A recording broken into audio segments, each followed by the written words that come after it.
stay safe world, you already know what's going on, man. So it's definitely been one of the trending stories of the XXXTENTACION trial, and that is basically that Robert Allen, one of the co-defendants of the 4 in the case, essentially snitched on the rest of his co-defendants, man. And it came to a head earlier today when he accused one of his co-defendants of actually making fun of him and threatening him after the court session, man.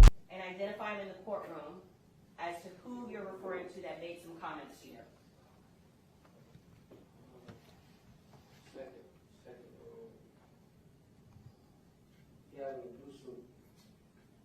Okay, here's 2 people wearing a blue suit. What race is he? Black. And is he seated on the end, middle? In the middle. Okay. And who's that you're pointing out to? Trayvon Newsom.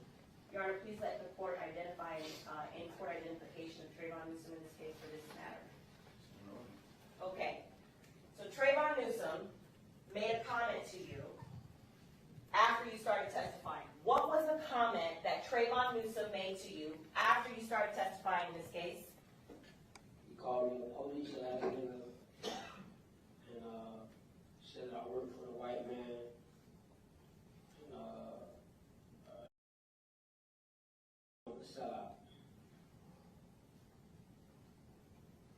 What did you take that to mean when he's saying that to you? Don't snitch.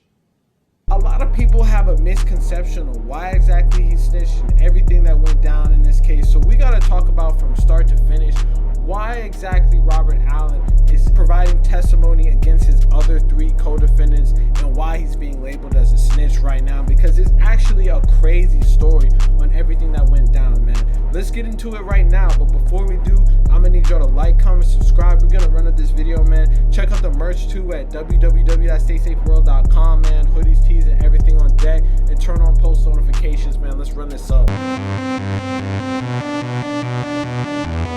And so it came out as news a couple months ago, but essentially Robert Allen, who is one of the co-defendants in the XXXTENTACION case, is providing testimony against the 3 other co-defendants, Dedrick Williams, Trayvon Newsom, and Michael Boatwright. And he essentially came out and spoke against them, and a lot of information has basically come out sort of from the beginning of the case that sort of talked about the reasons why he is providing testimony. And if you really look at it, it's crazy. So initially, we should probably start on June 18th, 2018. So basically what happened was they started off the day looking for a car. He was the one that basically interacted with the person that rented them the car, and they looked for a car for the sole purpose of trying to rob somebody. Now, it's not what everyone seems about they were like tracking him from the bank and knew that he had huge sums of money or anything like that. Actually, what happened was they pulled up and were driving around, and I think they noticed his car, and it was because of Dedrick Williams, which is one of the co-defendants, the person that they're saying is the ringleader, essentially noticed the car, the I-8 that he was driving, and remembered it from an earlier probation hearing that he had in January of 2018, that was XXXTENTACION's car. So then they pulled up into Riva Motorsports. It was actually a chance encounter. While inside the whip waiting for X and sort of like planning out what to do, he actually goes into detail, Robert Allen, and he says that they told him, and Dedrick Williams was like, I'm gonna go too, to go check out to see if that was in fact XXXTENTACION. While they checked out that was him, they basically went inside Riva Motorsports, and that's where you see the iconic picture of X sort of like looking at them and then walking past.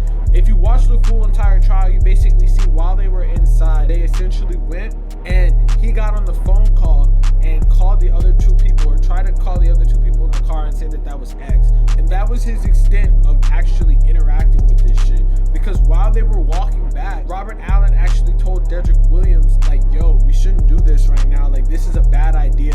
There's cameras everywhere. While he was in the store, he noticed that there was cameras everywhere. And off rip, that shows that he wasn't even trying to actually be a part of this. And that's actually why he's getting a plea deal.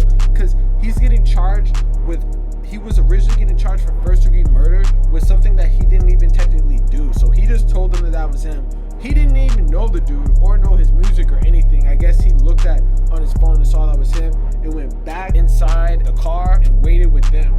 At which time the car pulled off and dipped and went to the back across the street and waited for X to come out. About 30 minutes later, after X decided that he didn't want to get any type of bikes or anything from Reaver Motorsports, X actually leaves the place with his uncle. While leaving with his uncle, essentially they're pull off, and then before they're able to exit, that's when the fatal shooting happened. Dedrick Williams, who's driving the car, pulls around, parks right in front of the XIA vehicle. X is startled in the moment. People are really like see the picture and they kind of think that like, yo, he could have gotten through. I think initially what happened was it was a state of shock. It all kind of happened in 10 seconds. The car pulled up, and I think he thought that at first he thought that the car was gonna go past him. Then he thought that they were fans maybe pulling up, and by the time that he could react, I guess maybe he was in park. He could have been on his phone or something, or still on the brake. It looked like he was probably in park, but at which point allegedly Michael Boatwright and Trayvon Newsom came out and they pulled guns on him, ended up pulling the bag, shooting and killing X, and then driving away.